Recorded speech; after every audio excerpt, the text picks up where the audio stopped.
The rice from the fields is put to good use in Sri Lanka, as are the chilies, vegetables, meats and seafood, to create a cuisine with a stunning array of curries, spicy sambals, hoppers and rotis. Cinnamon, turmeric, curry powder, garlic and coconut are the key additives, and it's best enjoyed in the traditional way.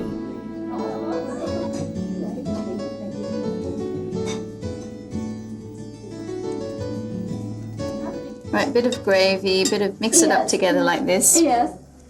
And you can have one chip also. And a chip. It's tasty. Oh, good. And let's see. Let's see.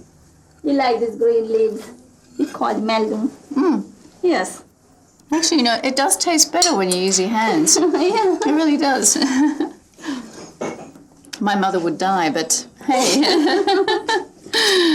This is the fun way and the traditional way to eat Sri Lankan food. Get your fingers dirty. Just tuck in and enjoy it. Yes. Great, thanks. Thank you. Very good. My journey continued up into high country, past Muslim villages and Tamil homesteads.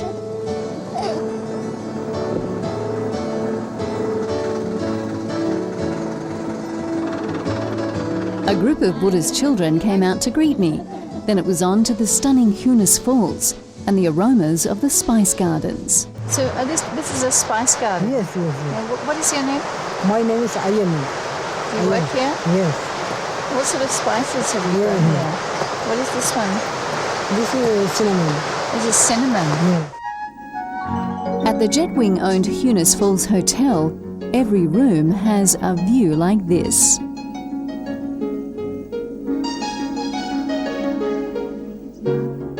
As the sun slowly set, I explored the gardens and golf green and attempted to master the game of croquet.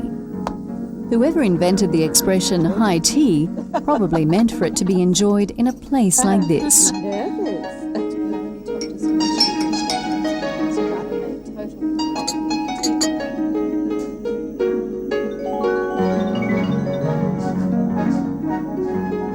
The 31 rooms here include a Japanese suite and a haven for Highlanders.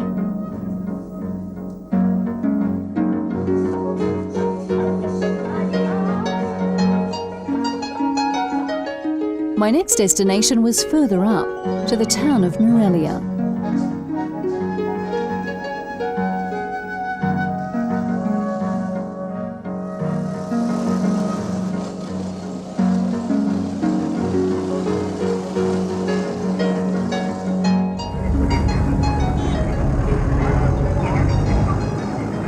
Right here in the heart of the tea country, Nuwara Eliya was the favourite hill station of the British, and it was here that they built their hunting lodges, country houses, parks and gardens. The rolling green hills include golf courses and racetracks. You can step back in time and stay at the Grand Hotel,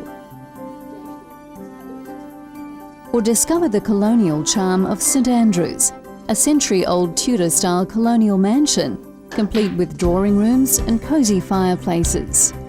The main attraction of this region is the endless sea of tea plantations.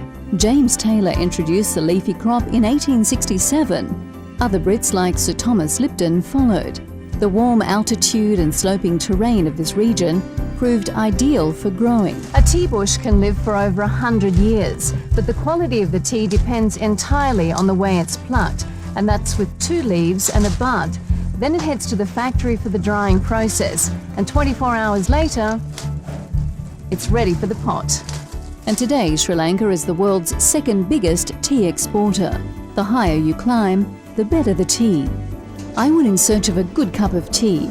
The Tamil tea pickers, all women, each take up to 15 kilograms a day to the factory for drying, sorting and packing. After dry leaf, this is a dry leaf.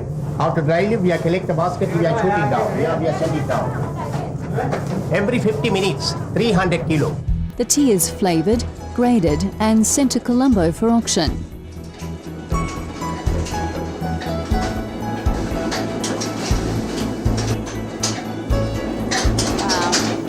The best leaves end up in the finest teapots, and the dust is packaged into tea bags. To really absorb the tea experience, you can stay at the award-winning Tea Factory, a renovated factory saved from the bulldozers, where you can watch the old machinery parts in action and enjoy a view over the plantations.